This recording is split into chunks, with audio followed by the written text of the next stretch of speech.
Time আমার আশেপাশে দেখলে পায়ের জুতা খুলে তোর মুখে মারবো। মেয়েটার লোকটা চলে গেল, তখন আমার চোখ দিয়ে পানি পড়ছে।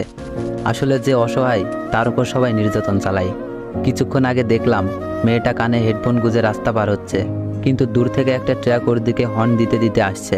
এটা মেয়েটা খেয়াল করেনি, সে গানের তালে তালে রাস্তা পার হচ্ছে। এমনভাবে রাস্তা পার হতে লাগলে শিওর অ্যাক্সিডেন্ট করবে।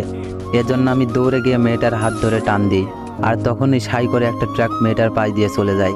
তারপর মেয়েটার জীবন বাঁচানোর উপহার স্বরূপ কয়েকটা থাপ্পড় দেয়। ফুটপাত দিয়ে আনমনে হাঁটতে লাগলাম। আসলে যার বাবা মা নেই তার এই দুনিয়াতে কেউ নেই। ও, আপনাদের তো আমার পরিচয় দেওয়া হয়নি। আমি অনিক হাসান, পড়াশোনা অনার্স সেকেন্ড ইয়ারে। আমার বয়স যখন 7 বছর, আমার বাবা মা দুজনেই রোড অ্যাক্সিডেন্টে মারা যায়, কিন্তু সেদিন আমি বেঁচে যাই। এরপর নানু আমাকে ওনার বাসায় নিয়ে যায়। কয়েক বছর পর নানুও মারা যায়। এরপর থেকে মামার বাসায় থাকি। মামার বাসায় যে